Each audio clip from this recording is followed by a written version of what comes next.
I'm the end user, and the sport that I am involved in is in fact very innovative. I'm a Paralympic champion. I've just come back from Rio. I was intending to stop running when I got back because I didn't feel as there was a whole lot of meaning in running around in circles. That, after all, is the definition of being lost. But as I came to graduation, I thought, what could I do that might be empowering for people with disabilities, and what hasn't been done yet in the world of sport? And the obvious answer was become the fastest person on the planet by beating Usain Bolt. And so for me, that basically means iterating on the blade design. This is a blade, a carbon blade. It's designed on the cheetah's hind leg, which I think is really interesting.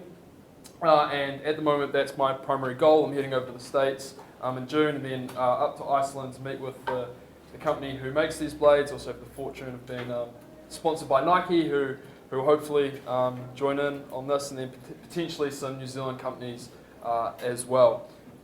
This is obviously all about a discussion, open discussion around the collaboration between academia, businesses, and the end users such as myself. We'll get underway. I'd just like to remind all the speakers, we're going to have 6 speakers today. You have 15 minutes. There is a timer up here. Please stick to time. We'll have a couple of questions at the end of each speaker's discussion, but at the end we're going to have an open panel discussion with a few questions, so please keep it limited. There are toilets outside, but let's get underway. This is Tim from Core Composites, and Core Composites. Please welcome him with a round of applause.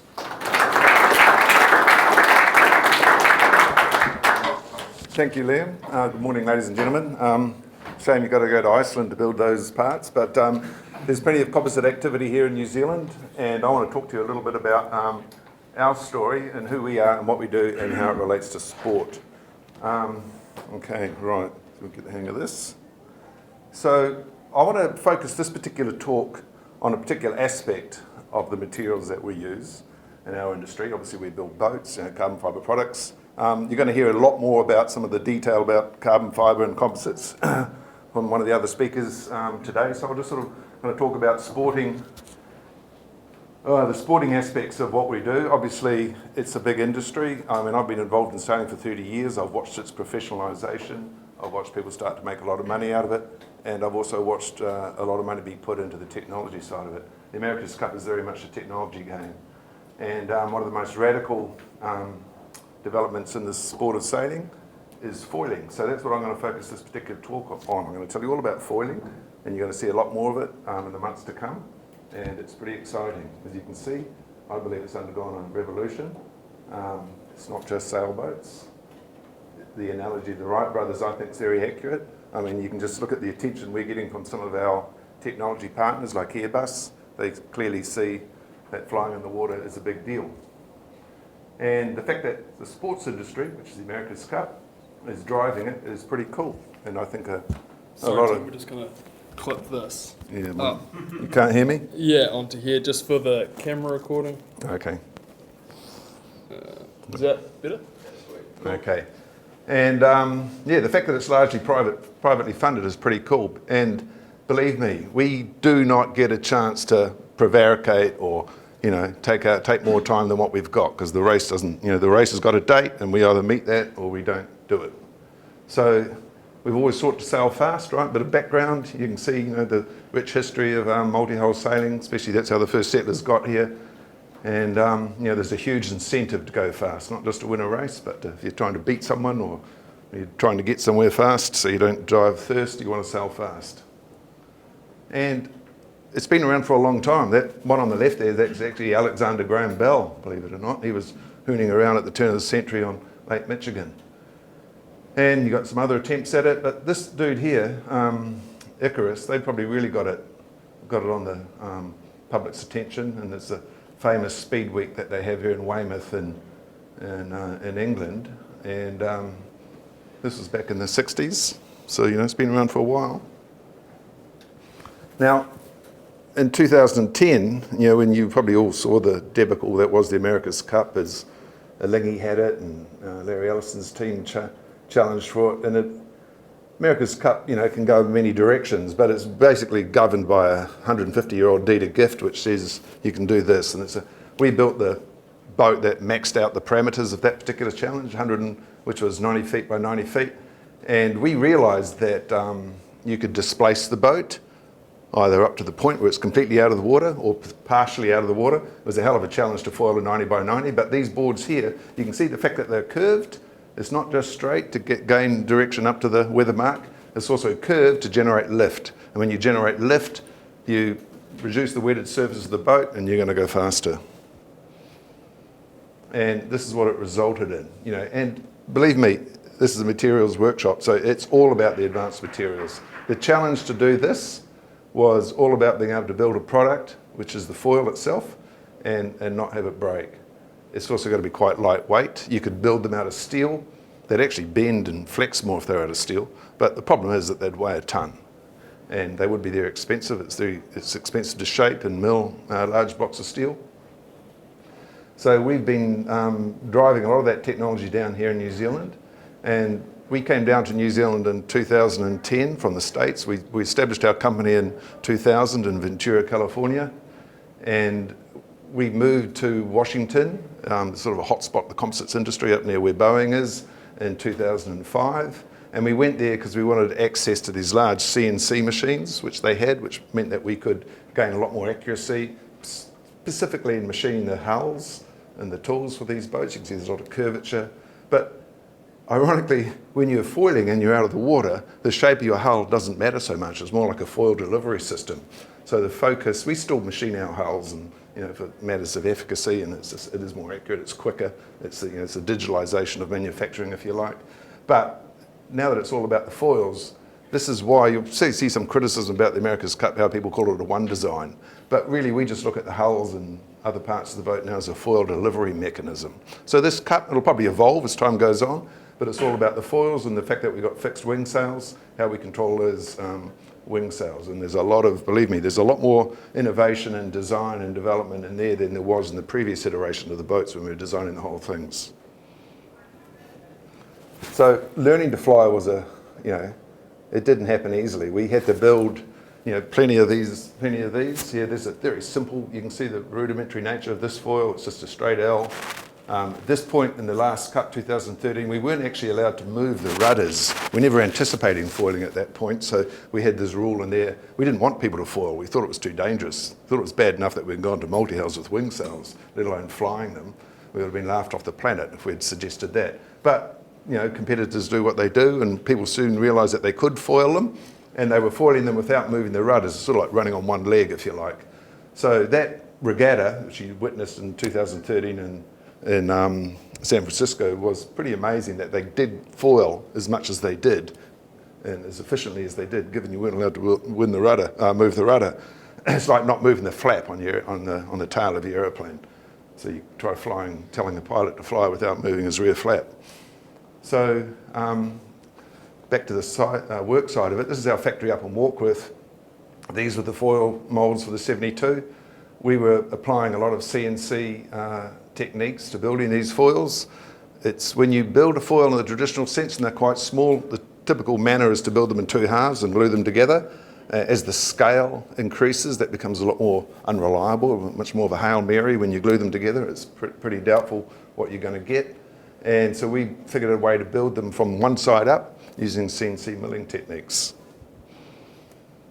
And we did a lot of breakage. Here we are breaking one part that turns the corner. One of the problems with carbon fibre is you turn a corner, it's pretty hard to keep all the layers stuck together. You want to use the product because it's stiff and it's light. But you'll find that with Liam's product as well. As it bends, you get a lot of these through thickness tensions and the layers want to peel apart. So there's a real holy grail out there for someone who can get the art of turning carbon fibre around a corner and bending it before it breaks, but not having it fly apart. We're doing a lot of work in that regard. And so we've built hundreds of these, tested them. We use the University of Auckland. That one we've done in our own lab, but a lot of work there. Lots of hard lessons. You've seen them fall over. You're going to see them fall over a lot more, I suspect. So this is a video which sort of shows a bit of the evolution of the foil. This is the guy who narrates this, Stephen Roberts, French guy, brain the size of a planet. He works up in Warkworth with us. Two on the back, the rudders, and the two in the front are the boats. These boats are a key element of the boat. They are helping the boat not to slide sideways with the force in the sails, but also they are lifting the boat out of the water to get rid of all the drag of the hulls. This boat sees a tremendous amount of flow, which is around lifting the weight of the boat, which is around 2.5 tons. And as they are the only elements in the water, then we try to make them as thin as possible to reduce the drag of the boat and the performance of the boat in general. But this is then the compromise for us in defining the structure of the boat, which is made of very high performance composite, carbon composite all around the boat.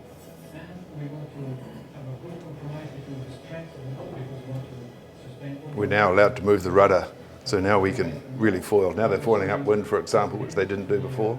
As more efficient as possible in the water.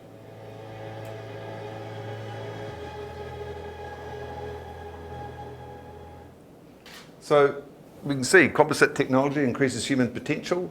You know, it's spectacular what you can do now with some of these instruments, whether you're flying in the air, you know, whether you're hang gliding. You know, the amount of sports that have been opened up by technology is it's pretty amazing.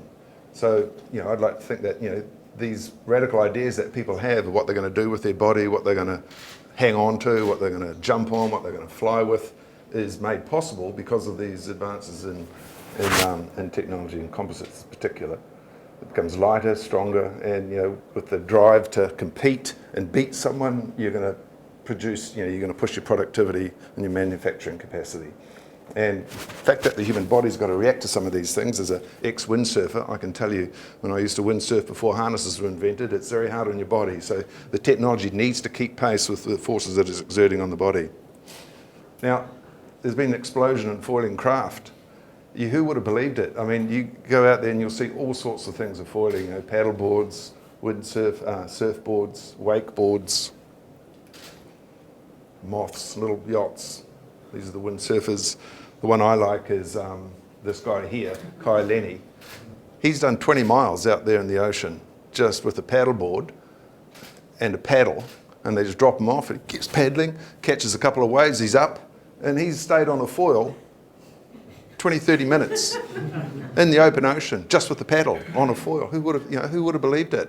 And that's still, when I look at the way they're building these foils, they're still pretty, you know, they're still not a lot of science behind them, and they're not built with the sort of the advanced techniques that we have, for example, in the America's Cup. There's a tremendous amount of potential for this. Obviously, cruising, you know, this is some of the potential if you want to go out there and get the Great Barrier a bit faster. But this guy here, Laird Hamilton, he's been to our factory a couple of times. He's a crazy man, and he's been foiling on surfboards for longer than anyone, I think. And we've been making some boards for him, and we put him in a nice little box because he's such a cool customer. But, you know, this basically is monolithic carbon fibre which we autoclave, cure, and then we machine it. So it's actually pretty simple to make. There's a bit of science in the layup of that, but, you know, it's all about knowing how to put it together and having the machines and the technology and the digital capacity to actually produce this, which is what we've invested in heavily over the years. And we've made hundreds of them. You know, this is the 2013 Cup. I can't show you the latest iteration, obviously. I'd have to shoot you all if I did. But there they are. You know, those are the elevators for the rudders. I can't really show you any board shots because they're all proprietary at the moment. But the complexity of these boats is, you know, and the technology allows this complexity in the control systems. You're actually looking at, you know, just a little part of the boat. You just see how much wiring and hydraulics are going on in there. I've included one of the wing control system from 2013 too, which controls the wing sails. Incredibly complicated. You know, that's the underside of this table. On the upper side, they've got all the pulleys and things which control the twist profile of the wing. So, you know, there's a lot of work in those. So it's getting more and more complex. And the board control systems are obviously one of the more complex parts. When you're bringing these boards up and down out of the boat and you're trying to operate them on the various axes, you know, whether you're raking them forward, canting them sideways, or just lifting them up and down, you need to reduce friction, you need to react to all those tremendous forces. And these board control systems, you know, you've got 3D printed nylon, you've got titanium, you've got aluminium, you've got some really high performance thermoplastics in the forms of those little rollers there. There's a lot of materials and a lot of know-how, and that's all produced in our factory. That we do the whole lot. And I think this is a video. No. Play. Anyway, that was a video of the last, what are we going to do? No. Anyway, that was another little video like the one you saw before, which shows what these boats are doing now. And what they're doing is they're foiling, as you know, they just started to foil upwind in the last race, and you saw them not always choosing to do so. But in this race that you're going to see this time, they're not only able to foil upwind, they're also able to tack upwind, and they can do figure of eights. They can slow right down to 6 knots and still be on the foils. Indeed, I think you'll see the secret of this next race series will be who can stay on the foils and not actually drop off the foils. So it's not just a question of straight line speed, it's also a question of can you manoeuvre. You might go significantly faster than someone, but if you can't stay on your foils through a tack and you drop into the water, you're going to have a huge deficit to overcome. So a lot of people say, oh, there's no tactics like the traditional, big dudes, big fat dudes like Dennis Conner on the back of the boat, using his smarts to decide where to go. That's great, that's wonderful, but here you've got people reacting to boats closing at a combined speed of over 100 miles an hour and having to make very quick decisions. And the tactics that are involved in forcing someone to tack, if you think someone can't stay on the boards down to the low speeds that you are, even if you're slower, you force him into a few tacks, he drops off his foils, you're probably going to win. So there's the tactics, the chess game is still there, and the challenges for everyone who likes sailing is to learn about these new parameters and absorb the tactics, and you're going to enjoy it a great deal. 2 seconds to go, bang. Done.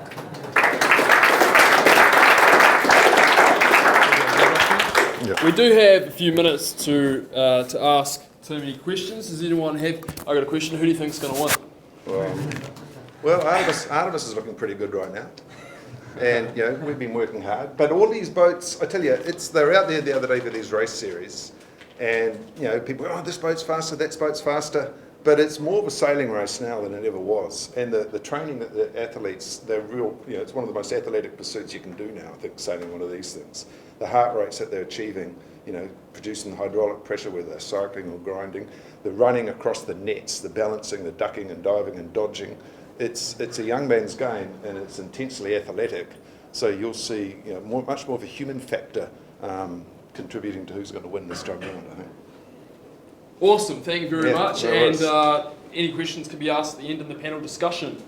Okay, Fantastic, cheers, thank you man. very much. We're now going to hear from Steve. Steve, whereabouts are you? From Myovolt, everyone, if we could give Steve a massive round of applause, please. Click that somewhere on you. Fantastic. Cool. So just slide on arrows. Can we reset the time? Yeah. I might just clip this into here as well, just So I you can walk move around a bit. Yep. Sweet.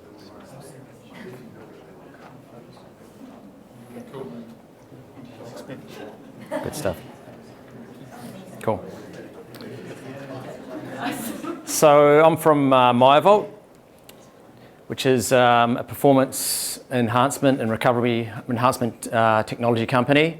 So our directive at Myovolt is to enhance physiological performance using wearable technology, using electronic wearable technology in particular. So you could liken it to drug-free performance enhancement or drug-free recovery enhancement technology. What we're trying to do is push some of the boundaries on how a device can be applied on the body to achieve specific physiological functions. So we started off this pathway working with several Olympic teams and a large sports apparel manufacturer a few years ago, where we were asked to develop some fabrics that could send infrared deep down into muscle tissues and to achieve some muscular performance enhancement. And so we developed some far infrared producing fabric technology that was placed in these cases here into some pants which are worn pre-competition. And so with some studies that were done with Loughborough University, we found that you could achieve around 8 to 10% extra power out of large muscle groups by warming the muscles at depth using infrared waves. So we developed these pants with Adidas and then with another company, and this wearable electronic technology was spun out across several Olympic cycling teams at London Olympics and then again at Rio, including a New Zealand cycling team. And also it went into some other garments into skiing and snowboarding for US ski and snowboard teams in the Olympics, and then out into upperwear body garments for swimmers and basketball and a few other things. So these type of garments were quite expensive to make. They have quite large battery sources because we're dealing with, in this case, we're dealing with sending heat and infrared quite large amounts down into the muscles. So you had a reasonable battery power supply, and they're quite expensive. So what we wanted to do is try and look at what other modalities that are used in the medical field or in the recovery field that could be utilised in a wearable garment format. Wearable electronics is our niche, so we wanted to make something wearable that could be used and worn by sports people, but maybe that can be easy to use, a lower cost so we can hit a much wider user base, and portable, and it can be spread much wider. So to do that, we started looking at vibration. So with MyVolt, we have a wearable technology that's used for warm-up and recovery. And the modality that we're using is called localized vibration therapy.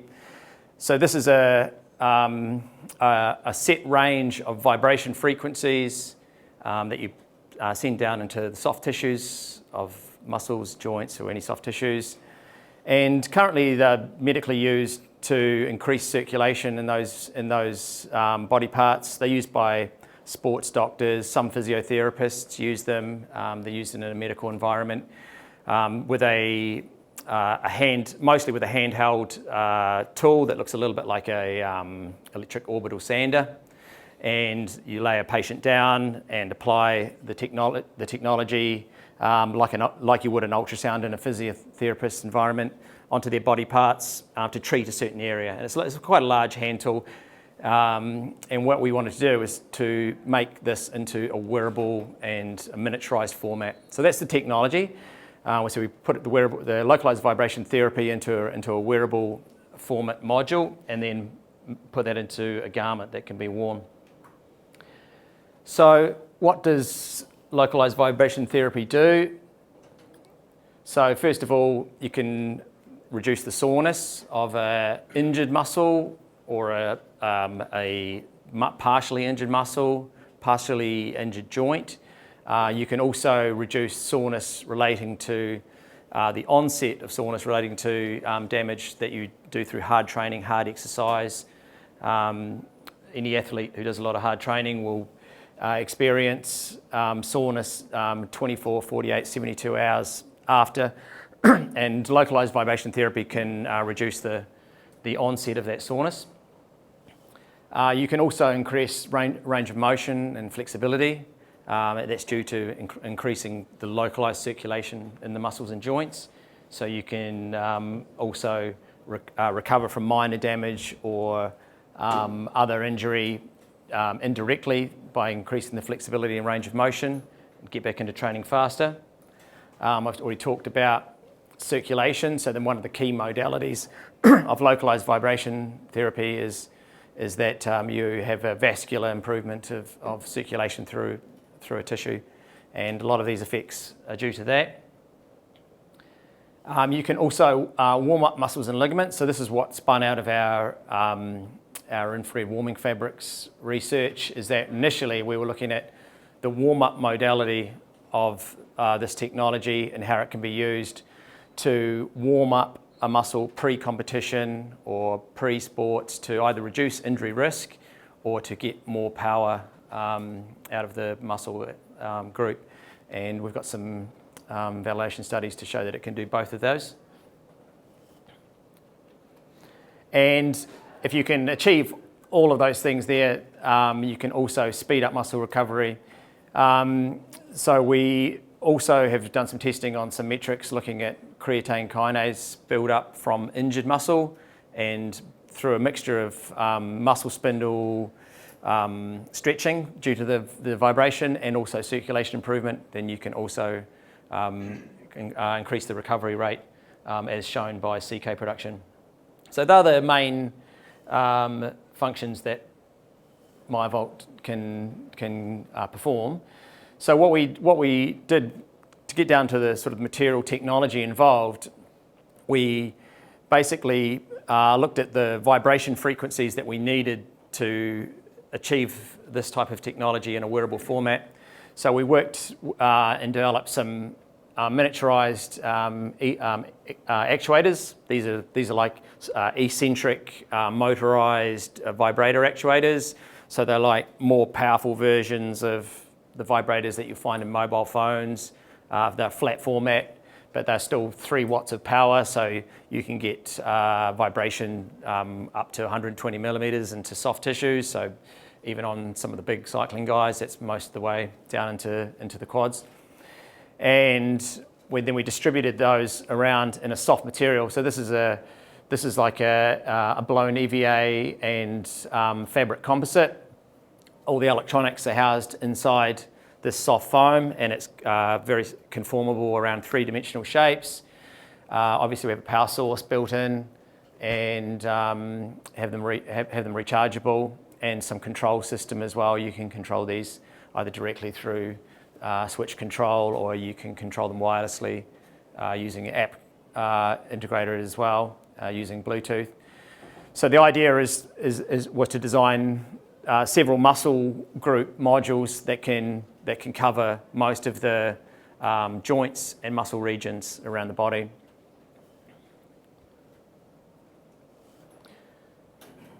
So these modules, systems with the actuators built into the soft foam, then are housed in a variety of garments depending on what type of muscle joint or body location that you wanted to treat. And so these are some designs currently used by some sports trainers and physiotherapists treating different areas of the body, going from knee right through to arm and shoulder muscle groups, which have a much more specific geometry to target the vibration down into a specific sector. And then we also have some more general type strap garments that can hold the modules in a range of body locations. We also have some linear versions as well that can be wrapped around some of the tubular body areas, and also can go into compression sleeves so that you can use the technology into some existing sports clothing as well to treat certain areas. The next level of into sort of elite sports that we're looking at is having specific customized garments which are more likened to the infrared pants that I showed you before, which are targeted specific muscle groups for specific athletes, which will have the actuators dispersed around those target muscle groups and joint groups for either a recovery mode or for a warm-up mode, pre-race warm-up mode. So we did a lot of our clinical through Massey University, sports and department there, sports and exercise department there, and we looked at some specific feature areas. One was in performance, so we wanted to look at how we can mimic some of the performance gains that we're seeing using the hot pants technology with the infrared warming, but using the vibration as the mode. And this is some of the results that were out, have been published in some journals. So we were seeing some quite large peak power improvement on large muscle groups, which corresponds to the results we saw also with the infrared warming, but in a much more user-friendly format. And then for the recovery side, we're really interested in the recovery metrics on how injuries can be, recovery can be sped up so that you can, an athlete can train maybe in shorter recovery periods between training groups. And so we looked at range of motion and flexibility. We've got some good metrics on that. And we looked at various pain scales for pain threshold and soreness as indirect measurements of the recovery, and also CK production. So looking at, this is like blood work analysis, looking at CK production from the muscles and the blood and how that's affected by using localized vibration therapy. So these are all been published now in some international journals. So we're looking at some of the benefits we want to push this technology into in relation to sports. There's quite a lot of wide applications in just chronic pain relief, but in relation to sports, we're interested in explosive sports for the performance side, so where you can gain a specific advantage by having a pre-warm-up session prior to either training to reduce injury, but most commonly for a competition to get a performance boost prior to an explosive sport.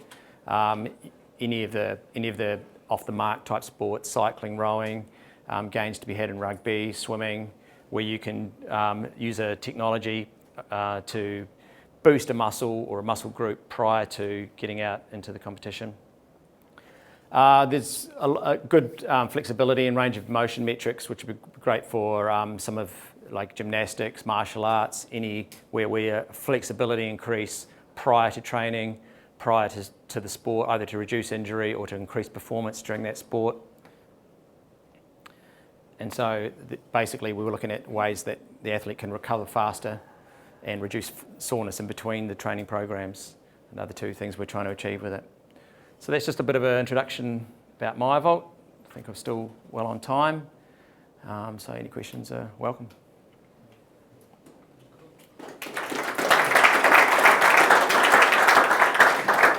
Well, as a professional athlete and as a sprinter, I think one of the two issues with athletes is that either they don't warm up at all, or they have the tendency to over warm up and then they use a huge amount of their energy expenditure before actually racing. So this will obviously be a more efficient way of warming up, essentially. Yeah. Which would be really interesting to follow. So, I mean, one of the key targets with the original hot pants technology was in the velodrome. There's some high performance sports guys here who are involved with the New Zealand cycling, can probably talk more in detail about this than me. But in the velodrome, a lot of the warm up would be done by sitting on a bike and doing some gentle warm up prior to hitting the race in the velodrome. And so with this type of technology, you can be just sitting down, listening to music or whatever, and performing a warm up without expending any energy. So there's definitely some benefits in using it in that mode as well. You don't have to, I'm sure you still have to go through like a warm up process prior to race, but if you could just sit down and have a warm up. Yeah, cool. So that's one benefit, I think. Yes. Does the frequency of vibration make a difference? Is that something Yeah, you modulate for different cases? It's totally key, the frequency bands. There's been a lot of clinical studies carried out by the NIH in the States looking at localized vibration therapy for injury recovery, circulation, and also bone density growth as well. And there's a very specific range between sort of 30 and 70 hertz, and that's the most effective range. And so we modulate within that range, and we have a slightly higher frequency we use for warming up. So it's absolutely key. And we use some proprietary software to control the frequency coming out of the actuators and then transferring through the foam. It gets muted off a bit. So it's key, that. Cool. If we could just save the rest of the questions, can you hold on to that question just until the end, and No we problem. can ask you other questions in the panel discussion. Everyone, please give a big round of applause for Steve. Let's give that mic back to you. I would now like to introduce Frances from the AUT Textile Lab. Her, a student, Yazir, will not be able to attend today, sadly, but we'll put that. Stick that one on. We might just put that one Wonderful. here. And do you want to clip that onto? I don't really have anything to clip it that's onto, so I'll go like that. Great. And I just hit this one? Yes, spacebar. Okay, good morning. I'm from Auckland University of Technology.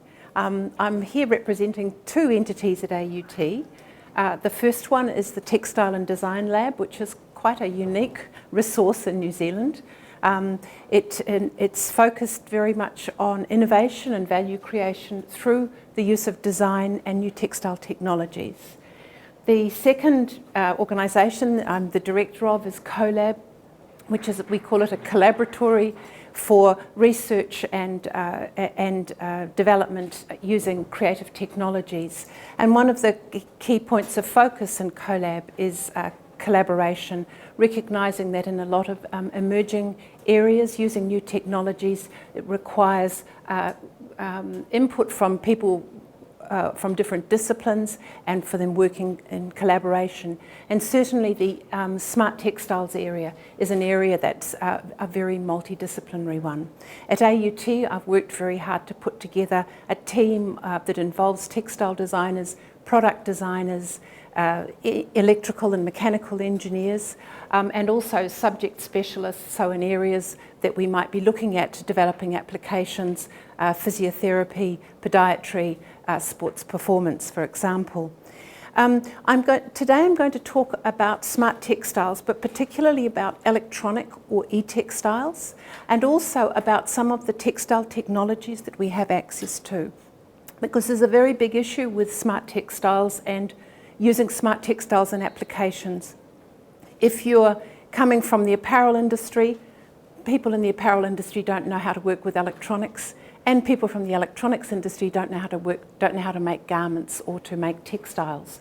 So the technologies that we are using in developing both fabric-based componentry, but also looking at the way that these new flexible technologies can be integrated into applications is underpinned by the expertise and the access that we have to these new technologies. Smart textiles are textiles that can sense, communicate, and sometimes even respond to both the body and to the environment. Smart textiles have developed very rapidly over the last 10 or 15 years, and they've been, I suppose, informed by three main factors. The first has been the development of new materials. This could be fibres, for example, incorporating metallic fibres into yarns, or in screen printed technologies. Also, there's some really amazing developments happening now with nanomaterials, and particularly with graphene fibres that are starting to introduce a lot more reliability in some of these materials. Another key component in the development of smart textiles, obviously, has been the miniaturisation of technologies, particularly microprocessors, and also wireless technologies. When I first started working in with smart textiles and wearable technologies, it was for World Expos. I'm an artist and a designer, and we were making costumes for parades for the day and night time, working with jugglers and acrobats and stilt walkers.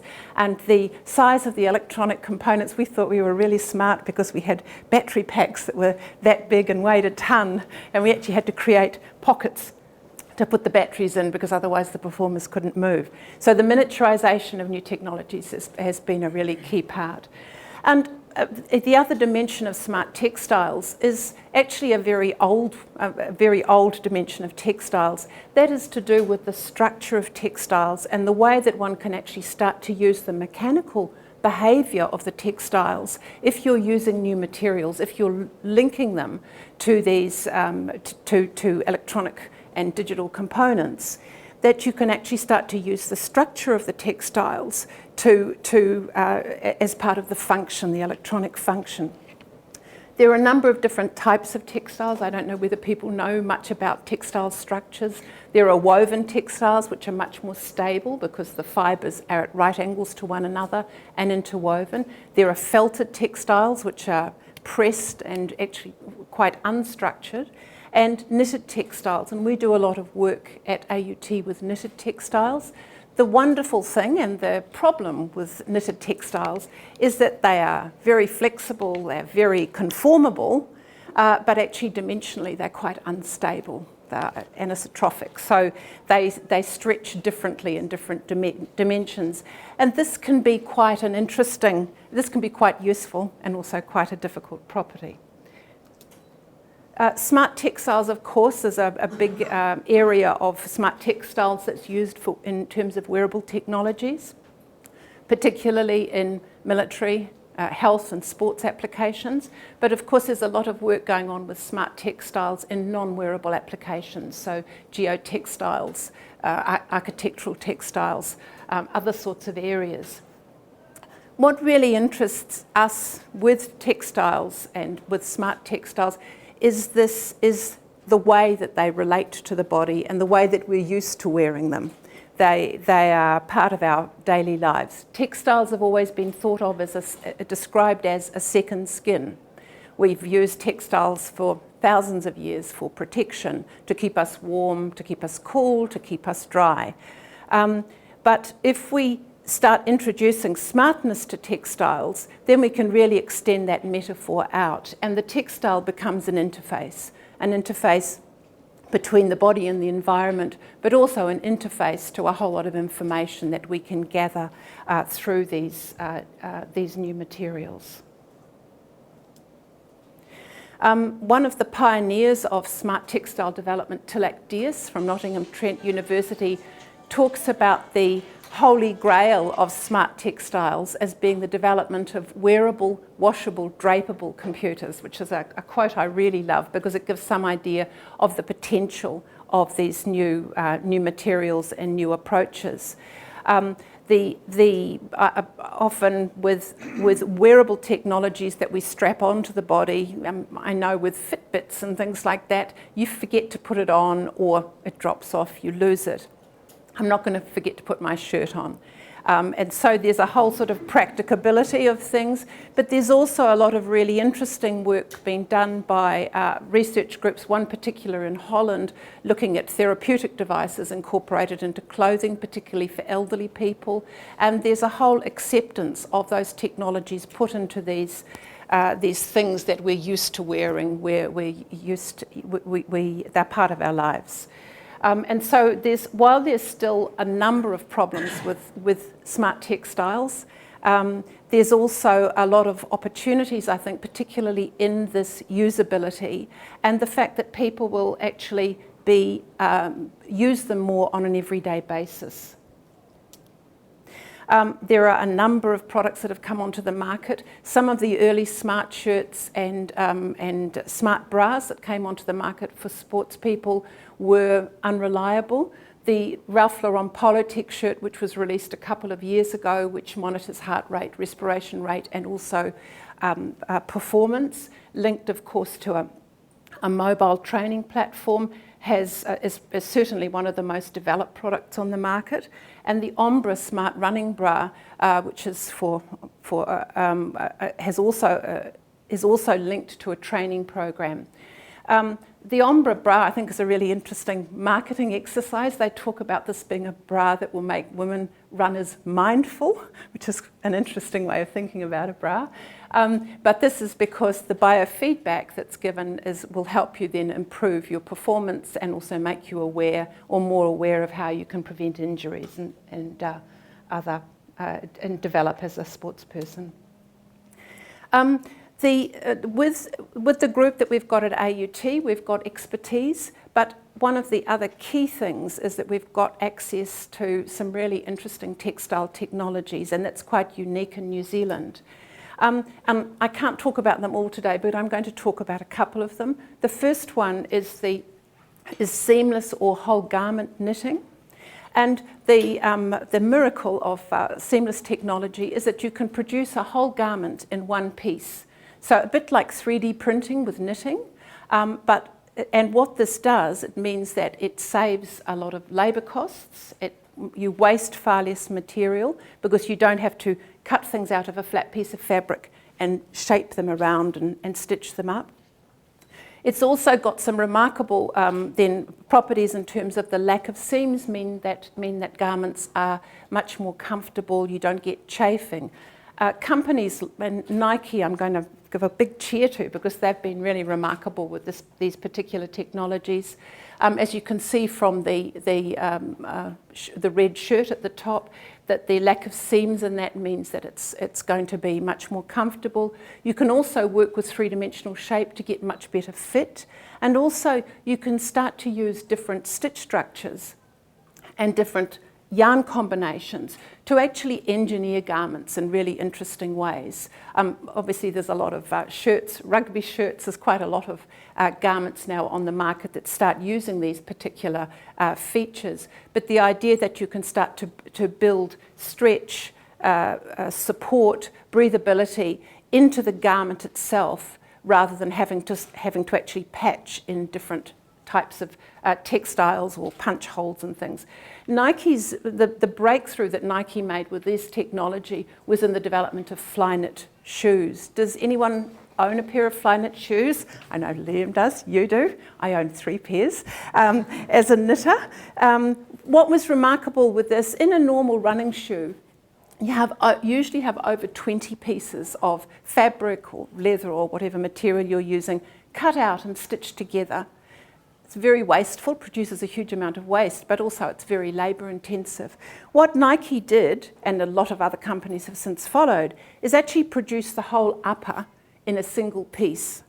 And not only did they do that, but they've used different stitch structures and yarn types to engineer the shoe so that parts of it are really flexible, parts of it are much more supportive, parts of it are more breathable. They're an incredibly comfortable shoe, but also another fabulous effect of this was to realise that actually you can use different coloured yarns. So this is my conservative, grey and black pair, but rather beautiful. Liam's got a fabulous pair of pink and blues on. And you can see from the image up there, the colourways that they started introducing with this were really revolutionary. And as a designer, I got very excited by that as well. The second technology I'm going to talk briefly about is our brand new inlay machine. This is a fantastic machine because it allows you to produce a knit-weave hybrid textile. And what this means is that instead of this, is that you can still work with stretch, but you don't have that instability that you have with a normal knitted fabric. The sample piece that I've brought here today, again, it's a really good indication of how you can start to combine a whole lot of different stitch structures and yarn types in one piece of fabric. So producing that as a single piece of fabric rather than stitching a whole lot of things together. But also, as you can see in the image, in the slide, you can develop spacer fabric. So actually you're working with developing a textile composite that can use materials with different resistance so that you can build a lot of padding into the textile, but also working with combinations of conductive and non-conductive yarn. You can start to build some really interesting sensors. So we're doing some very interesting work with pressure sensors at the moment with this new technology. We've got a big group of postgraduate students starting to come through in this area. Some of them are from engineering, some of them are from textile design, some of them are from creative technologies. Jacques' haptic feedback glove, which is more of a wearable tech product. It's for hand rehabilitation, but it's also a really good games controller if you're into that. We've been doing a lot of much more fundamental work looking at different stitch structures and yarn combinations and how these perform so that we've got a much deeper knowledge base. A lot of information in this field is proprietary, so it's very hard for people wanting to use these techniques and technologies to access information. So we're really working on building up more of a scientific knowledge base and testing facilities along with this. This is a fabulous project. So this is an emotion sensing textile, working with detecting changes in galvanic skin, the electrical charges on the skin. When we first tested this, it was in an exhibition and people would come and they would touch the textile and it would tell you if you were relaxed or stressed. And it was really interesting. People would come and do this, and if they were stressed, they'd go away and you could see people sitting and breathing and meditating and coming back. So the idea about being able to use this sort of, this textile surface as a way of understanding stress. Every year we do a unique one-off dress for Sarah Trotman at AUT. She runs the AUT Business Innovation Awards. And when she first came to us, she wanted to look at work students were doing with smart textiles. She saw this and she said, I want an emotion sensing dress to wear to the awards. And I thought, God, you're a brave woman. I don't want to be going around, everyone knows how nervous I am. But fortunately, the audience knew it was an emotion sensing dress, but they couldn't read the colour combination. So they didn't know when it was blue, she was calm. When it got into the mauves and purples, she was getting a bit agitated. If it went up into red, that was the danger zone. They just thought it was very pretty. At the end of the awards night, her PA came up to me and she said, Frances, that dress was brilliant. First of all, in a room of 1,000 people, I could see where Sarah was because it was bling. But also, if she was talking away and it was in the blues, that was fine. If it was moving up into the mauves, I keep an eye on her. When it was red, I knew I had to get over there and sort things out. So I was interested in this other function. I hate to cut you short. I'm just saying here, we've got some horse ones. But if people would like to contact us, we're very interested in collaborating. Thank you.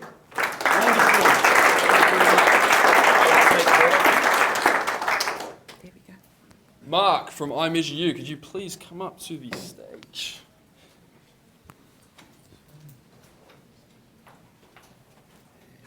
Down there. Yeah, perfect. Big round of applause for Mark, please.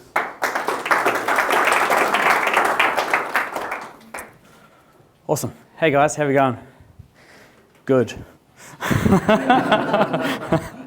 So I'm just going to give you kind of a quick rundown on who we are, if you don't know who we are, what our kind of tech's about, and then more about how the collaborations have really molded where we've gone to where we are.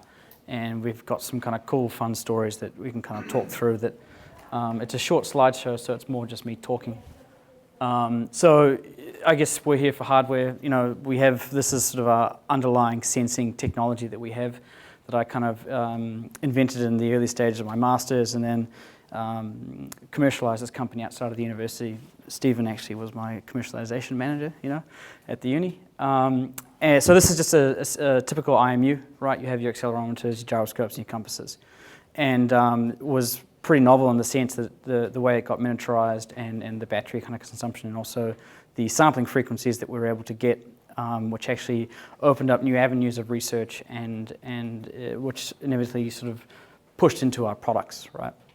So we're sort of at the very sort of high-end data fidelity sampling accelerations at a kilohertz, which is, you can get a lot of information in that, where your typical Fitbit is sort of, upwards of 10 hertz, right? So it's a lot of data, and it's some cool stuff underlying that.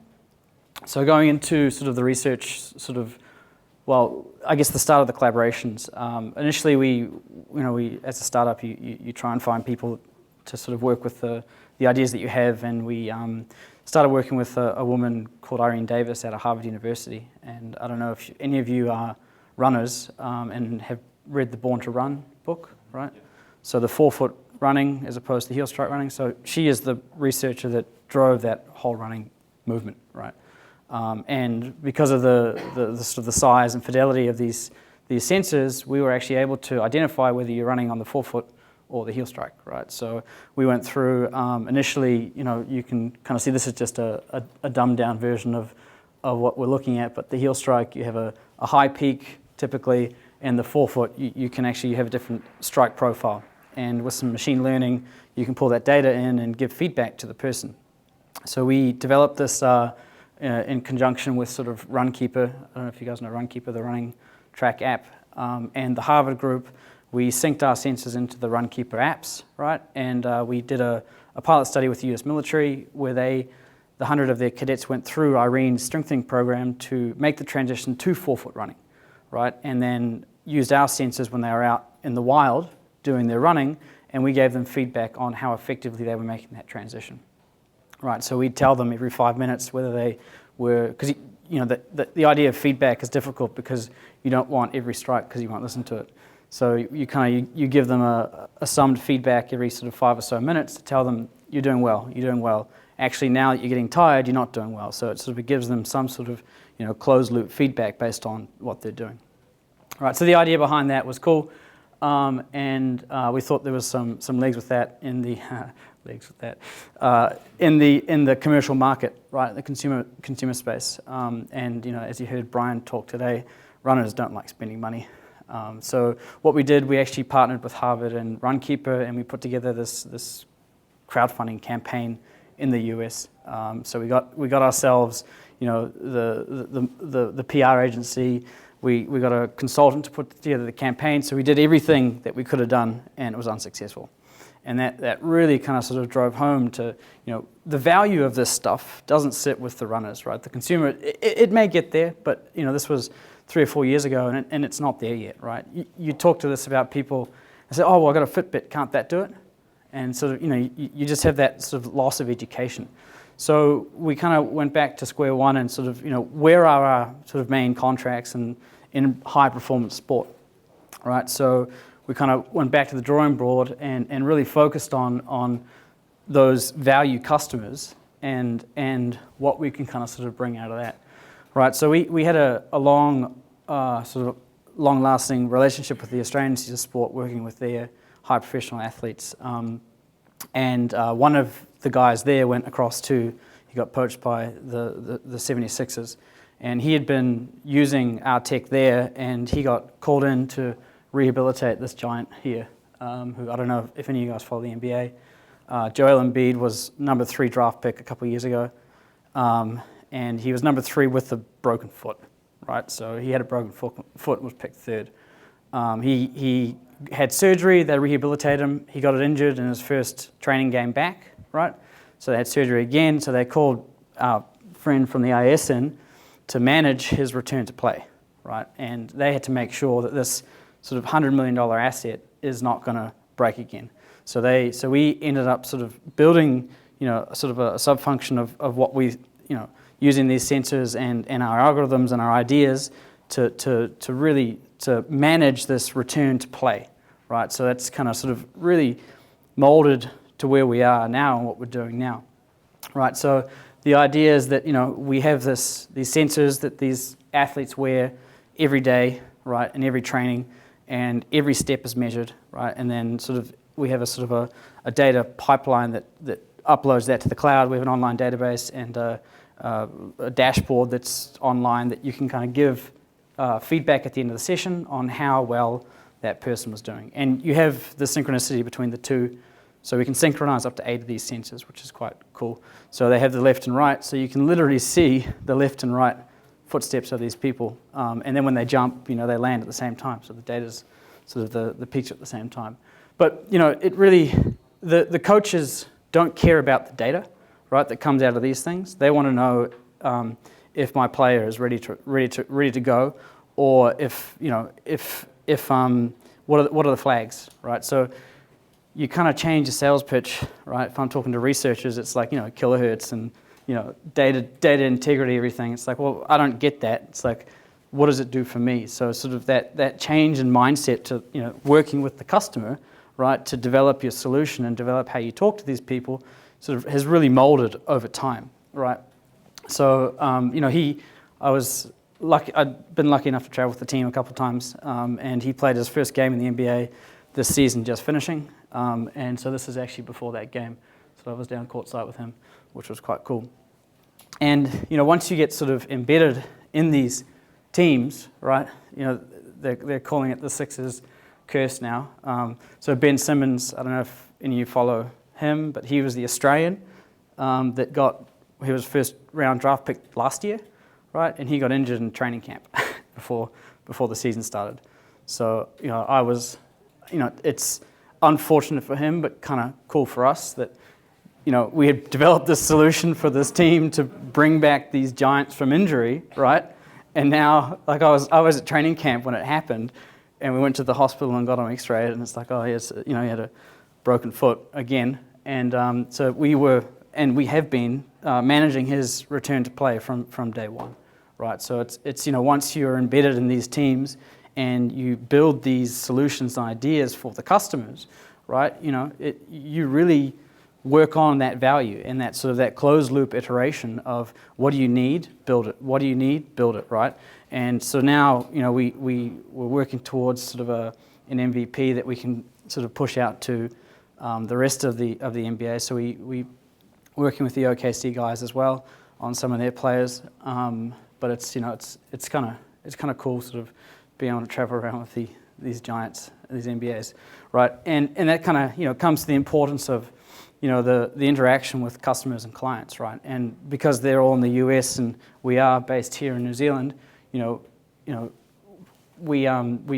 brokered a deal with the Breakers this year where we were on every single player, every single training, and every single game, and managed to collect data the whole season. So these are sort of just some stats. 4 million steps, right, that we measured, right? So that's a step is a step a second, right? You have essentially 1,000 points for each axis a second, so 3,000 steps a second. So you have over kind of 1 billion data points there, that you're looking at. So now, which is kind of, as the researcher in me comes out, right? We have this database of a season's worth of data of every breaker in training and game, right? So now you can kind of look at the analytics of that and then build sort of surrogate models between the relationships of training and game, and then sort of apply that to the other industries. Because in the NBA you can't wear wearables in games. You can only wear them in training. And a big thing is the way they have weird things of your players. He's only allowed to have 17 minutes on court. It's like, well, how'd you come up with that number? It's like, well, we kind of did this and this and this, and there's no science or evidence behind that. So what we're trying to do is, if we can say, well, actually today's training was the equivalent of 12 game minutes, right? And you have that sort of scientific sort of validated model based on data, sure, it's a different league, it's different people, so you'd have to normalize things, and the more data you get, the better it'll become, but it's a starting point for us. And it does drive home the point of collaboration and having that the end use customer really drive the interactions and form what the product needs to become. So I've got 4 minutes left, but that's me. So if you guys have any questions, Are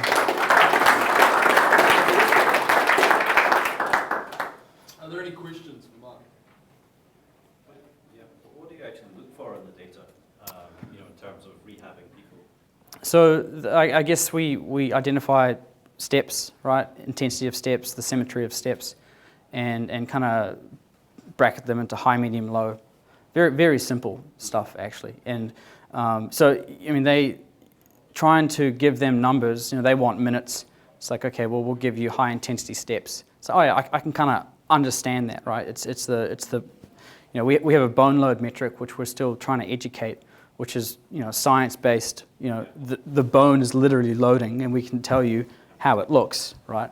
But again, the education of that is difficult. So it's like, okay, now that bone load is related to that number of high intensity steps. So you have that correlation. So trying to give it some context, right? So we have a dashboard that basically has high, medium, low intensity bone load, and then sort of an overview that you can see the high, medium, low intensities for each day and the bone load change. So it's quite cool because for a return to play, you see the bone load increase, right? It's not linear because that's not how you do it, but you can see the proportions of high, medium, and low step intensities change throughout as they become more active, right? So you've seen the guys kind of compensate the way that they... Yeah, and then you have the asymmetric nature between the two, and so I can show you actually an example dashboard later if you like, but it's quite cool to kind of actually track the progression, and it's a lot of the players, they have to, a lot of the coaches, the trainers, they have to report to the coach and to the doctors and the ownership group, right? So they need information to support their decisions. So this is giving them data to say, so Ben Simmons, I don't know, he didn't come back this season, right? And now everyone's sort of getting on the medical staff. It's like, you guys have overtrained him. And it's like, well, no, actually we haven't. Here's the data, so it's not overtraining, right? So it's as much of an insurance policy to support the views and recovery sort of antics of the training staff, right? Yeah. That's awesome. I was just wondering, like you saying that they can't have the trackers on during the NBA, Yep. during the championships. Because you've got data from this, and you've also got video of these guys playing. Can you then correlate that data so that you could be tracking based on video data? Yeah, that's a little bit more difficult because you can't see the impact, I'm guessing because Right. if you've been tracking an individual athlete and correlating that with the video data. Yeah. I mean, you could try and build some sort of relationship there. I mean, that's I definitely see video as a great contextual addition, but I don't think that you'd be able to. I mean, you into some margin of error, you get to get that sort of relationship, but I don't think that there's enough variance in what you see compared to what's been felt, right? But I mean, I guess one of the grants we just submitted with the Harvard and the NBA was to look at. Sorry, I got 49 seconds. Is to look at the actually classifying types of activity, right? So a court transition, that has a typical load bearing of X, right? And then you can build sort of a load metric in that sense. It would still be kind of abstract, but at least it would give you some sort of indicator of the intensity of what they were doing on the court, right? Yeah. And I mean, data is great. You can just start building like machine learning algorithms, which is kind of what we're doing. Yeah. All right. Cool. Awesome. I'll Sweet. take the mic off you. Oh, you don't want me And to? I wonder if there's any sort of applications for measuring load bearing through Well, the blades definitely. I at mean, some point. I was thinking if in the design of those specifically. Right? Yeah. Because Cool. yeah. Mark. Right. Cool. This is Mark. He's from the University of Auckland. Thank you. I'll let him take it away. Great.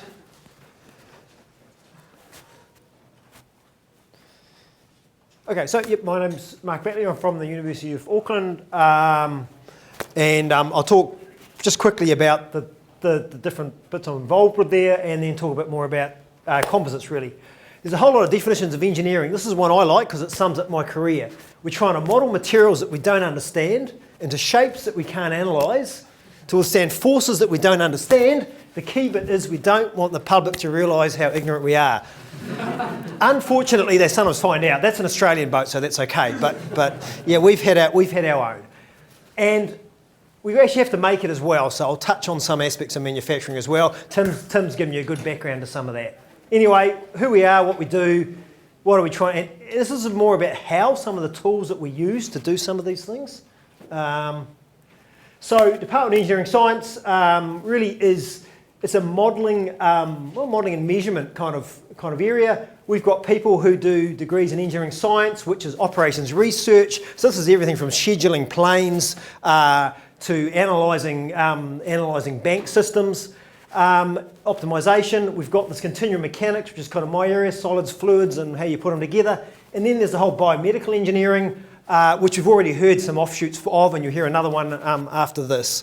So, like most academics, I've probably got far too much stuff in here, so I won't spend time. The other half of my life is at the Centre for Advanced Composite Materials. It's a big research centre, now in Newmarket. We were at Tamaki for a long time and been at Newmarket for a couple of years now. And it brings together people from a whole lot of different departments inside and outside University of Auckland to work on quite broad areas around composite materials, and that includes the materials themselves. We're doing stuff on putting graphene coatings on natural fibres, which ties in really nicely to what we just heard about before, through to the manufacturing processes, through to my side of it is how stuff breaks, how to stop it breaking, and where you can use that. And that's not just a pretty picture of a BMW.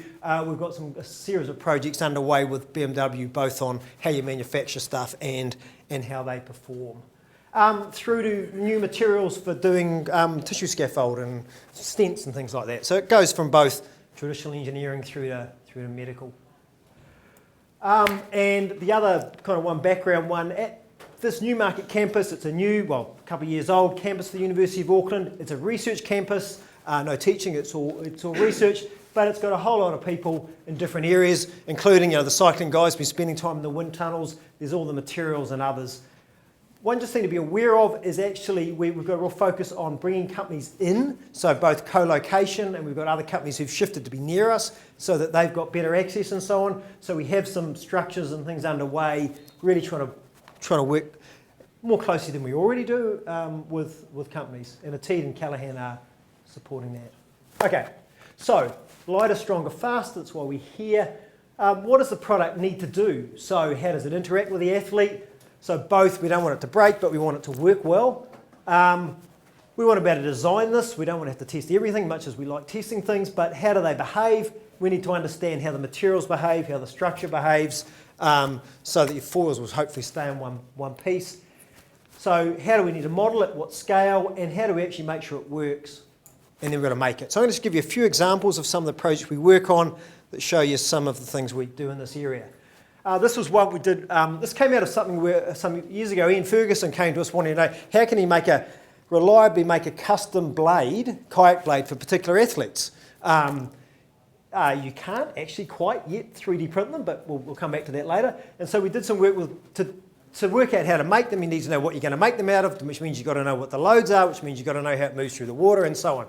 We did some work with sports science, just motion tracking work, really trying to understand actually how that blade shifts through the water, how different athletes affect that and so on. So you can measure stuff and try and understand what the loads are. Again, we came to this from a manufacturing question and ended up going back to actually how does it work with the athlete?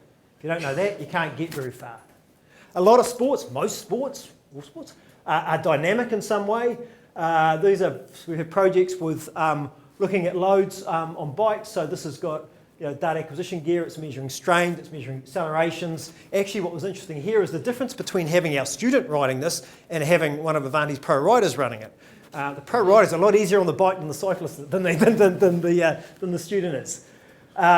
This has worked with impact behaviour actually for cars, for the underfloor of cars. If you drive your car over a big lump of something, your electric car, they don't like punching holes in the battery. So this is work looking at new materials for floors. And again, it's a dynamic load. Snowboards, students like things like this, particularly when I end up paying for him to go to Snow Planet. But again, before you can design it, they were looking at developing flax, using flax for snowboards. Before you can design it, you've got to understand the materials, you've got to understand the loads. So this thing's instrumented up with strain gauges and they can do that and get the data off this, which says this is what it's seeing, these are the strains, this is what it means for loads. If I want to redesign this out of other materials, now I know what my inputs are. So understanding loads. It works. Yeah, flat snowboard. And I've done quite a lot of stuff around boats. This started when I was a teenager making model boats, throwing them out of my parents' window into the Parapool. And now I've just got bigger machines. This is a big water tank, 3.5 metres in diameter, 3.5 metres tall.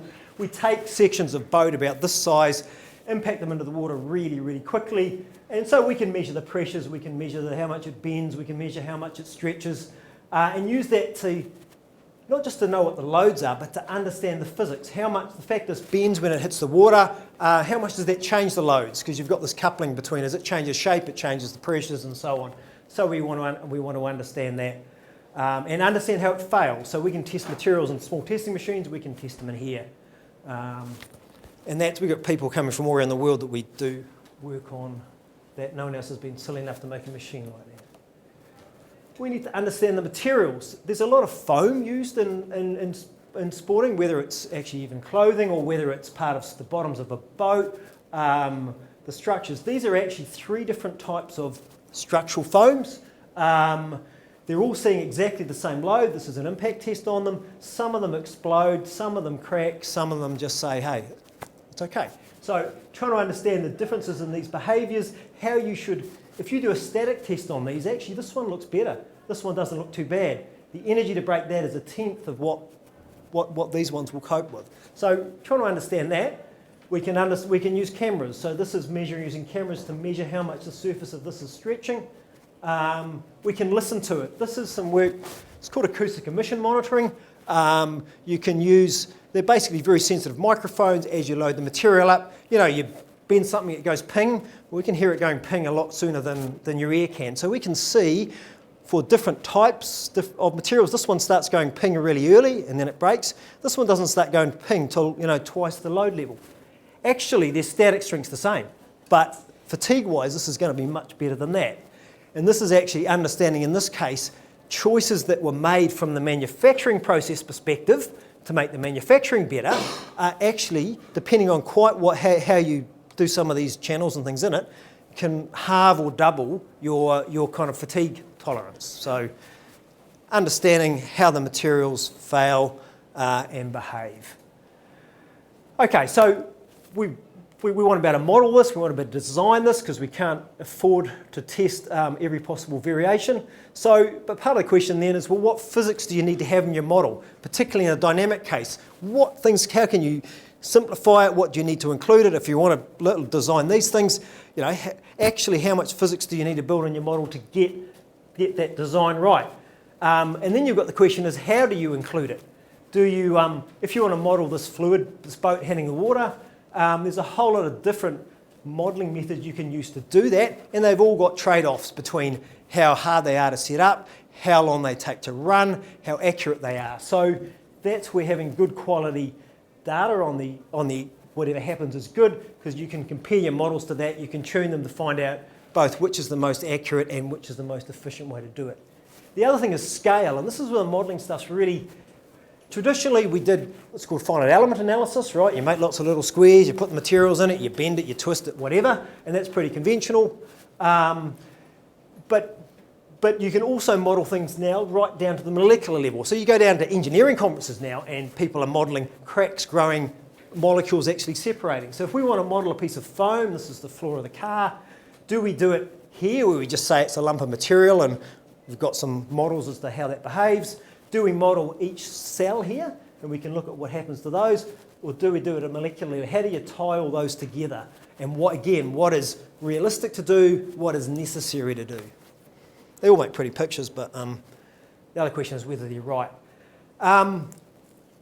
This is all right, stick sports. Again, this is coming back to dynamic loads. This was a PhD student who was a lacrosse player, international lacrosse player. So he managed to work his PhD around impacts on sticks. He now works for Adidas in the US, designing some of these funky shoes you see around the place. So understanding actually, and this is a really complicated case because it's not like an engineering object or a car that sits on the road or hits something. The athlete's holding it. So how hard the athlete holds it, what they do with it during the impact changes the load on the structure. So understanding again what the loads are. We did a chunk of stuff around surfboards, and again, this was driven from a manufacturing perspective, but to do that, how do you characterise the difference in behaviour of a longboard versus a shortboard versus whatever else? What tests can you do in a lab that says this one fits in this part of the envelope and that one fits there? And what else we got? And then if you've made your models, this is a computer model of that thing, that bit of boat hitting the water. As you can see, they end up getting fairly complicated at times. How do you know they're right? And we've got a range of ways of breaking things slowly or quickly. This is a drop tower. This is kind of almost your simplest test. If you there's a piece of foam in the middle of this, just a little square. If you squash that, well, how hard is that to actually calculate? Well, depending on quite which button you push and which numbers you put in your computer model, that's the experimental curve there. You can have that line or that line or that line. And unless you do some really simple tests, you can make a big complicated model like this. There's no way you'll know whether it's hard to know whether it's right. You need to build your way up in a series of analyses, simple, getting more complex. This is actually pressure. Pressure's coming out of this kind of model, both experimental and measured. So you can get it right, but you go through a lot of iterations to get it right. And if you want to make things, Tim talked a bit about this, there's a lot of processes for composites. There's lots of different ways you can make it, from really low-tech ways to really high-tech ways. So, and the difference you're going to do to make a one-off custom blade compared to some tens of thousands of cars are very different. So as a manufacturer, particularly for kind of small volume niche stuff, how do you decide which process and combination of materials is right? So you need to understand how the process works, you need to understand how the fabrics, if you crush them, how they compress, and they'll compress in different ways depending on the fabric architecture. How does the resin flow through it? How does it cure? What happens if you get wrinkles? What happens if you get air? So there's a whole lot of science that goes into understanding how the process is and optimising them. One of the real challenges, and there's a really good background from Tim's stuff, is how do you move composites manufacturing from the artisanal, and you've got people, and it already has moved quite a long way, through to complete automation. So this is automotive, BMW, where the process is pretty much completely automated. Again, that's fine if you can make the investment if you're going to make tens, hundreds of thousands of things. If you're going to do one-offs or very low volumes, that doesn't make sense. So how can you use automation really well? And that's where people like Core have been really advancing well. One of the challenges though is if you go to somebody and said, I want a machine to do this, the first question they'll ask is, okay, what tolerance? If I'm going to put down layers of fibres, actually, what gap between them can I accept? What can't I accept? Doesn't matter if it overlaps. So that's some areas we're working in. I'll come back to that on the next slide. 3D printing. Everybody hears about it. It was going to change the world. It hasn't quite, but in niches it has. Current technologies, there's lots of different plastic polymer printers, and there's different levels of complexity, and there's a reason why some of them cost $100 and some of them cost a lot more. You can 3D print bits of high-tech metals, so if you want to make rocket engines, that works. Most are actually 2.5D, so they're doing layers and then stacking things up that way. That means that you've actually got different properties this direction to that direction, depending on the system, sometimes quite different. For sporting applications, it's really appealing. Excellent for customisation. You can print off your own piece to whatever it needs to be, whatever number of layers, if that's. Biggest challenge is actually, if you're doing it out of straight plastics, it's not strong enough for most cases. If you're doing it out of metal, it's probably too heavy. So there is work, and there are other people working on this too, but we've got projects underway looking at 3D printing of continuous carbon fibres with resin systems, and actually that market, or certainly the consumer market, is actually a market that's really interested in that. We're working with the New Zealand Artificial Limb Service in that area. And then, I'm pretty much finished. Mark had a couple of minutes spare. How do you know it's good? So how can you actually check the quality of it? How can you understand? Tim talked about corners. Apart from just the inherent problems, the other problem with corners is you can get voids in them and wrinkles and so on. So again, how good is good enough? The industry is now starting to actually accept that no, nothing's ever quite perfect, but how perfect does it need to be? A whole lot of different ways that we work with companies and other researchers. One last thing is just to be aware, there's actually a conference, it's only a week and a half away now, which is a New Zealand-wide activity, along with Tech Week in Auckland, conference around manufacturing design. If anybody's interested, please have a look at that or talk to us. Jolly good. Any questions we can save for the panel discussion? Mark, thank you very much. And I'll grab the Awesome. Could I grab Todd, please, from Stretch Sense? So Todd's not available today, so that's I've been cool. asked to come in. Absolutely, no worries. Awesome. So this is Walter filling in. pleasure. What a champ. Let's see. Awesome. That should work, sort of. Cool, thank you. Awesome. Well, I'd like to start off by asking, how many of us own a wearable device? I know I do. How many of us still use that wearable device? All right. Well, actually, that's a big problem in the wearables industry, where actually it's sort of known as the 3-week drop-off, where after 3 weeks, pretty much it's an expensive paperweight, because you forget to charge it, you forget to put it on, you just don't really keep using it. And it's a common problem, and so actually, why does that happen? And it's usually a combination of factors, from just not looking good. If it's like a watch or a wearable device, and it doesn't look good on you, are you going to keep wearing it? No. It's not actually adding value to you then. If what it's measuring isn't something that's useful to you, you're also not going to keep wearing it, right? Not only that, if it's not comfortable, you're also not going to keep wearing it. And so through all of these different factors, all of these expensive wearable devices just keep becoming expensive paperweights. And so that's where StretchSense, really what we're focused on and what our vision for wearable technology and sports garments in general is that these are going to be unobtrusive devices, things that blend into the background of what you're wearing. And garments that, as you wear them, you don't actually know that they're wearable devices. They're just like normal clothing to you. And so what we focus on is measuring stretch, strain, motion, capture, anything like that, where soft movements are what you want to measure. And so we measure that through sensors made out of silicones, our proprietary blend of silicone that actually electroactive polymer solutions that we've got over a decade of research in alongside the biomimetics lab of Auckland University. And so with that, it's soft so that when you wear it, it just feels like normal fabric, because that's actually what it's sort of supposed to feel like, right? And also, it doesn't have large battery packs. It's pretty much a passive system where as you use it, really the only battery drain is the Bluetooth component there. But even then, a lot of people come to us and say, that battery, still, you're going to have to charge it. You're going to have to replace it.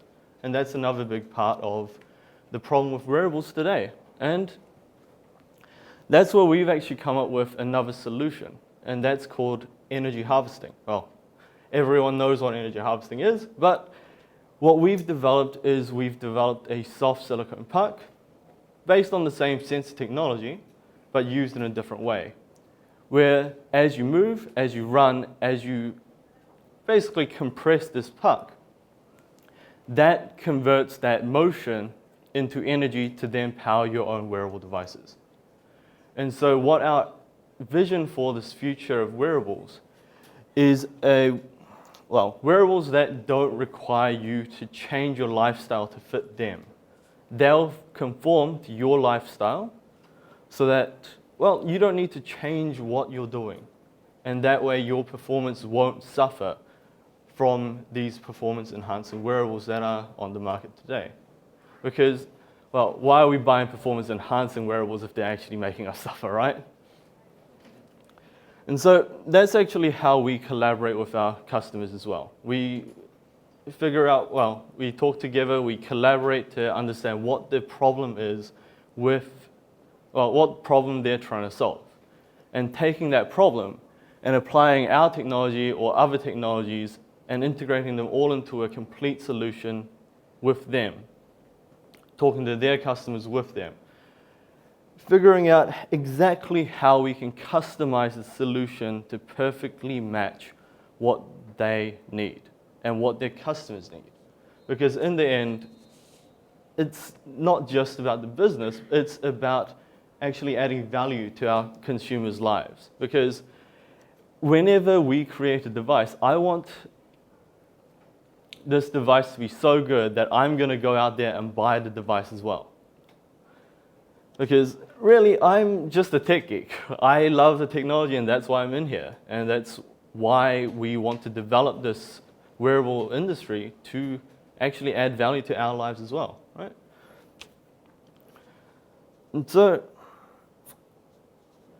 our process for actually creating these wearable devices actually goes through the processes that many of our previous speakers actually talked about today, where we go through multiple iterations, where people come to us with an idea, we develop a very quick minimum viable product, prototype with them, and then we test it. We figure out what goes wrong, what goes right, what can we change. We change the sensors, we change the electronics. Everything can change to conform with their vision. And that's how we can create wearable devices that can really conform to what we want to do. And using that, we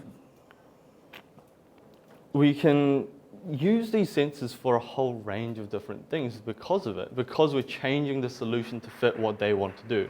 Whether it is sports performance, where we put them into a prosthetic device and measure comfort, for example. It's something that could possibly be done.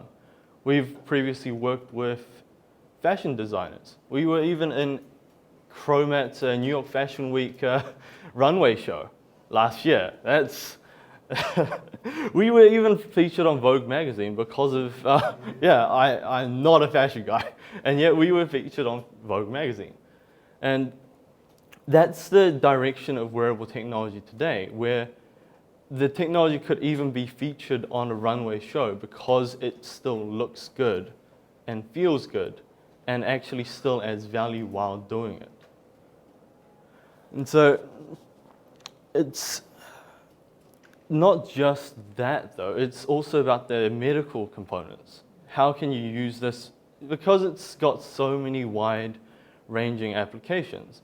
Medical monitoring is one, where you could put sensors across a knee and monitor the motion of how you're moving. And that range of motion, which is what IMU was previously looking at as well, could actually help you with rehab, could help you measure your performance and actually improve that performance as well, but in a very unobtrusive way. And with their small puck as well, it's tiny and it's comfortable. And that's the way that wearable technology is evolving these days. And similarly with sports, if you have a bulky battery pack, that's going to harm your performance because you're not going to want to carry around a 3-kilogram battery as you run. You're going to want something small, or even without a battery pack. So as you run, you generate your own power. That makes it sustainable, but also comfortable and actually usable. And so that's, I guess, the real direction of wearable technology that me and StretchSense actually wants to see happen.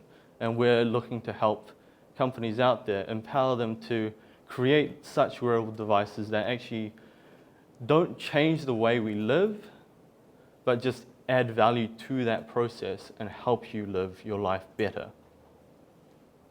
And that was a very quick... That's cool. Yeah, that's cool. but do I have any questions? Yeah, questions. How do you think the StretchSense sensors dovetail with the likes of the IMU measurement? So actually it would be more of a collaboration, I guess, because for example with Intel, actually they use our sensors to create a glove that can play music on stage. That uses IMUs pretty much as well. They use accelerometers, gyrometers, all of that sort of good stuff to measure where you are in space. Because our sensors, it's hard to measure where you are in space using capacitance-based sensors like ours. It's mostly where things are in relation to each other. So if we place them across the fingers, they can monitor how your fingers are moving, but not where they are in space. And so really, the wearable technology that we come across in the world actually puts multiple different sensor technology together to really get you something that's worthwhile. It's the same with the IMU system. It's, if you just had the accelerometer on its own without a gyrometer, it becomes a bit harder to get meaningful data, right? And so it's about putting all of these sensor systems together to get you a complete solution. And that's what we hope to see as well. Anything else? Awesome. Thank you very much. Well, Great. much appreciated. If we could now have the speakers from today come up, should we seat them? Yeah, if we could seat 3 on this side and 3 on that side, take your seat of choice and we'll have a bit of a panel discussion. That would be awesome. What would you like to do regarding mics? If they can, when they speak, place it on, that would be best. Okay. If they just hand it around. Alright, that's cool.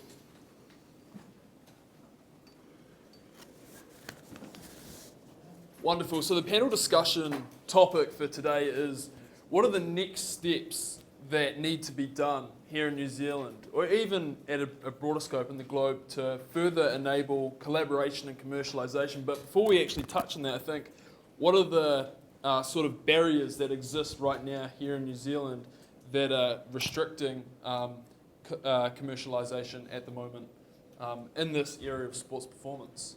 Is there any of you that would like to take that away?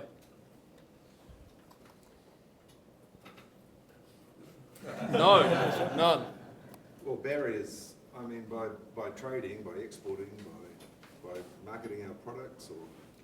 Well, the topic question is, what are the next steps that need to be taken amongst this whole ecosystem to increase collaboration between academia, the businesses, and the end users to increase commercialization?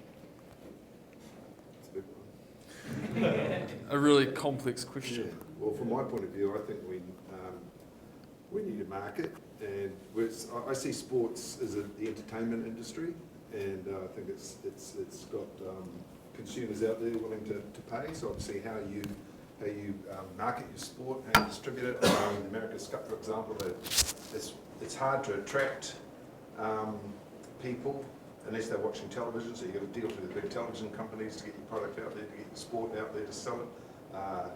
A lot of it is apps. If you can get an app that can distribute your video, then you've got to create your own content.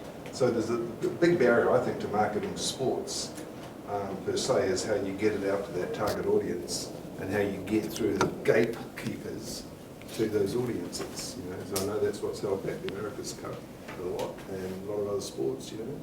And a lot of people perceive it as one of the public ones, the popular ones, like soccer, football. These sports are huge, they get bigger and bigger, go from strength to strength. But there's a lot of oddball sports out there that if people could see them, they might get a lot more enthusiastic about them. Cool. Mark, with you guys in commercialising your products, you're along those steps, they're doing really, really well. What do you think's missing here in New Zealand? Yeah, I mean, for us, it was the size of the market, to be honest, which is why we went to the US. But that's not to say that the IP and innovation that we built and fostered in New Zealand wasn't supported by the community, because it certainly was. And I think maybe a way forward in that sense is, this innovation centre that's going up will be a great step forward, because it'll actually get all of us in the same place, or at least have a central hub to work from or communicate with. Because at the moment, New Zealand is a little bit scattered in that sense. So I think the community will build if you build it, they will come. Cool. Idea, Cool. Yeah. All right, we can open up to the floor for any questions for any of the speakers today. Feel free to ask away. What about skills? Do you find, are you able to get the right skills here? Have any of you had to go overseas for that? Skills, yeah. Yeah, we have to. Well, see, my particular bugbear with sports in New Zealand is that New Zealanders are crazy about sports. We focus on sports, and we send our kids out there to compete like crazy in sports, and these days they see career potentials in sports, so they want to get into it. But the background, there's a whole bunch of people who like to do sports. I mean, all of my guys at work, they love to go surfing and sailing, but they're not trying to be sports people. They're not trying to get to that upper echelon. And it's really, realistically, I mean, the chance of becoming a professional sportsman and making your money is bugger all. It's really, I wouldn't want to tell my kid to go out and be a professional sportsman if he didn't particularly show any aptitude for it, because the chance of getting there is virtually zilch. But participating in the sporting industry is huge, and it's an entertainment industry, so there's going to be a few elites out there entertaining the rest of it. But they have this big feeder mill of people trying to get into there. It's great for the coaches and the selectors who are trying to get them. But what about the more mundane tasks of building the product and, creating, involving ourselves in some of these technologies, which doesn't have a sporting professional as the end game? So I think we need to be focusing on training people to involve themselves in the industry without sort of setting this big target as being a celebrity sports person, but actually getting involved in the industry. And I could like to see more people involved in composites, because I could put them to work. But there's not many people who want to do it, I think New Zealanders have sort of forgotten that there's hands-on work out there that does contribute a lot of value. There's a real good career to be in that. Well, I think like career pathways, even on the engineering side in sports, there's not much here. This is why we get a bunch of postgrad students, love sports, they come on the postgrad studies. If they want a career in the engineering of sports, they leave the country, which is a shame. It's great for them, but it's hard for them to have. Well, some people, in this part of manage it, but there's not many technology-based career paths, the engineering side of things. Yeah, I mean, I agree to disagree. Well, agree and also in the sense of disagreeing. I mean, you know, this wearable space is so new, right? Yep. I mean, and I think that New Zealand, you know, in stretch sense, you know, Todd and Ben came to the ABI with me, and, you know, there's a dozen others that meet up at these wearable sort of meetings that, you know, internationally, I think that we have a really, really strong skill set here in New Zealand because we're very, very forthcoming, innovative, you know, we just get shit done, you know. We don't have the bureaucracy to stop that, and if we can build these hubs to attract people like that and keep people like us here, you know, sure the markets may not be here, but the Callaghan innovation, the grants, the R&D grants, that's an incentive to stay here. Oh yeah, and I think the small scale and the networking, and I see this in other sectors as well, is actually really powerful for New Zealand. But I mean, both your cases, it's been a matter of build a business, Yeah. right? Which is fine and really good. And from a New Zealand perspective, maybe it's the best way to go. But not everybody wants to do that. Yeah, sure. And with events like this, I mean, because New Zealand's quite a contained size.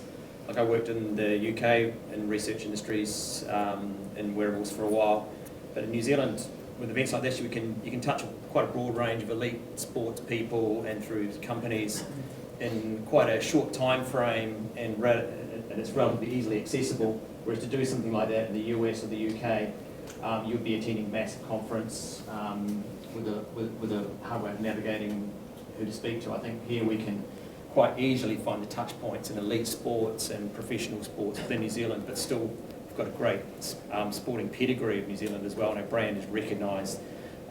We do, with MyVault, we do a conference over in Germany, and they can see that we're a New Zealand sports developed technology. They immediately just think, oh yeah, New Zealand is one of those countries that produces top performing sports people, and the brand credibility is there immediately.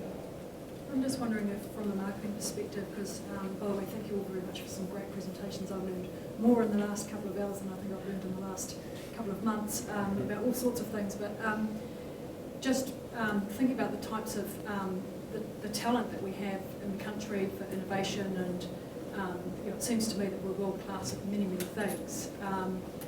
Is there an opportunity for us to go to large multinational corporates and somehow attract them to do their research and development here in New Zealand? I know that there was some sort of initiative, maybe, I don't know if it was NZTE or Callaghan, but to try and bring some of these larger companies in, because can you imagine if they got exposure to the kind of things that we're getting exposure to today, they might turn to us to actually help them grow their businesses globally. So it's kind of inward as well as outward. So yes, we're growing great world-class companies, but we're also attracting some of them to here, which would help attract talent as well. And I guess that's you need the critical mass, Yeah. right, to set that up. Yeah. And, you know, so, you know, because wearables are so new, right, we can, I feel that New Zealand can actually come together and build that critical mass that will pull that offshore Yeah. resources in. Imagine this event with Yeah. you know, a select number of people that we invite here to participate in it in a year's time, to sort of show them our wares, give them a little bit of a taste of, you know, the ecosystem that we've got going on here. I think it could be quite powerful. Sure. Speaking on the future of wearables, what do you guys think on the technologies of non-invasive insertables, I guess? We keep talking about wearables. Where's the future going to go in regulating our wellness and everything like that? And do you think that has a place in sports performance? I certainly do. I mean, you know, we're backing the horse of performance enhancement using technology, and Brian Russell touched on this early on today in one of his futurology comments as well. You know, using drug-free performance enhancement, using technology to increase the body's performance. I think in the future that's going to move really strongly into the medical field, where people can use different sorts of electronic technologies. There's going to be a lot of technologies used on the mind and the brain as well, which will be electronic, I think, which will be used for different types of either medical effects, but also they can trail into sports as well. I mean, I think that whole like bioelectronics wearable side is going to grow a lot, and on the implantable side, there's probably a lot of issues with FDA and also privacy and other health benefits, but certainly on a basic format for tracking and useful things like that, but implantables is definitely going to have a market as well. Yeah, definitely with the medical monitoring, it's a little bit easier than actual medical diagnostic tools because the FDA approval process takes at least 10 years, right? So we're probably a couple years out from that, but in the meantime, medical monitoring is going leaps and bounds forwards with a lot of devices coming out these days. Kickstarter, for example, just look at that, and there's so many medical monitoring systems out there that are just trying to get funded and trying to change the way that we look at our sports entertainers, pretty much, Sure. and how they perform. It's also leveraging the tools that we are building for the entertainers, because that's what people like to see, right? Yeah. The real applicability in the market, for us, it's clinical, right? When you have a sort of a osteo replacement of sorts, right? In your rehabilitation, you chuck a sensor on and you tell them what they can and can't do, and you can see it, right? It may not be putting a sensor on. I truly think that the truly embedded wearable to textiles is exactly where everything goes, and then no one's sort of better known for it. I mean, it's like I'm wearing pants, right? And my pants. Sure. Talking to you. Right? You know what I mean? So Yeah, it's like absolutely. no one would even know different, right? Yep. Which I just think it's so cool that the world is like wearables is just the second wave of the Fitbits that actually mean stuff. There's one thing about wearables, one thing I thought about coming to this conference too, which is, it's to do with you too, Liam, with your prosthetic, is what about the exoskeletal type? Well, there's a very innovative New Zealand company which we saw had gave a disabled person the ability to stand vertical. That to me seems to be a tremendous marriage of sort of more practical hands-on fibres and composites that this country's so capable of. That's Rex Wellens, right? Yeah, he would have been a good candidate for you. I go in the integration, because the thing is, we've got a whole lot of sensing stuff on the body now. We've got a whole lot of sensing stuff that the likes of you and I do on the structure. Trying to marry that together and extract intelligence out of it. So, for your stuff, we should be measuring what you're doing at the same time we're measuring what's happening to that, and that lets us tune the systems to work together. Augment our force, Yeah. Like, I've been a boat builder most of my life, and a lot of the tools and stuff that we've developed these days, they exact a huge amount of torque on your body, and they're stressful for your body to use. I think there's a lot of ways that we can physically go out and, I can envisage hardware that we put on our body that allows us to do work which is beyond our normal human capacity. There's stuff happening in that, but particularly for older people as well, in terms of losing muscle tone and losing strength. Enable them to open a jar. Yeah. I was just saying that there's an area here in wearable blood analysis and how that fits in with what everyone else is doing too. And I know that stuff is being done around diabetes. So where does it fit in with what you're doing? Because I see a big opportunity, if you like, in having a unique injury prevention and rehabilitation centre where you bring each of your particular skills together and you can work across everything from athletes to disabled athletes. There just seems to be an opportunity that, going back to your point, I think, where if you could harness that and bring it together, that New Zealand is quite unique in what we have, being quite small and being able to pick up the phone and talk to someone. So that's the idea of the Human Performance Innovation Centre, which we'll hear about later this afternoon. Right. So it's using sport performance as a core, but leveraging in and out to all the other things that guys are talking about, medical applications even, like Brian was talking about the military. I think that leveraging, just because there is actually, when it comes down to it, a lot more money in those other sectors. So leveraging stuff across it is a good way to go. Well, the interesting. There's lots more emotion in those other sectors too. I mean, I know I'm among sports people, but there's lots more emotions being have in the healthcare sector than there is in sport. Well, I it's actually see it be, they'd be, if you sold them the story, they'd be a big part of it because there's massive cost savings for them. Yeah, the technology will follow the money. I mean, a lot of, like you mentioned, like diabetes is, there's tens of billions of dollars spent in like diabetes control just in the US, and there's been a lot of funding going into on-skin glucose monitoring wearables, which obviously anything where you don't have to draw blood from the body is immediately going to get multi-billion-dollar VC funding. And there's several semi-validated glucose monitoring, just skin sensor technologies now that are being developed, looking at metabolites on the skin, giving an indirect glucose monitor level. But that whole technology area is driven by a massive medical insurance, financial structure, which is tens of billions of dollars spent in devices paid for by insurance companies out to the users. So, and that's where the medical area has got a big advantage push for technology. It's got just such a huge financial backing. I think there's an element of risk in that, and from a selfish sporting perspective, in that what can happen, and I've had exactly this happen, is you work on a technology that's from a sports perspective, and it gets to some point, and actually there's way more money somewhere else, and so that's where there is a risk of losing. Well, whether losing is the right word, but the effort goes into. I had an example where I was working some research for a while on again finding damage at the bottom of boats. We decided actually technology was a much better market for breast cancer, which was probably fair. And so, people's motivations change for understandable reasons. Yeah. Cool. I think we have time perhaps for a couple more questions. Yep. This is not a criticism, but yes, we're sitting back here and we're listening and you're going, your vibrometer with the stretch sense, with the IMU, with the new textures all in one solution, man, if you put it all together, it would be amazing, and that would take on the world. So I'm not saying it as a criticism because you're focusing on your businesses, but from the stand back, it just kind of makes sense that this type of event brings us together, and where we might not see each other during other places. So I guess that's the benefit of this type of event as well.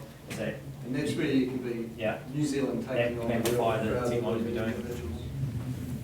Yeah, to come back to bring the people down here, they need to see it as a package rather than a few individual companies. Because you don't know what dots they're looking at.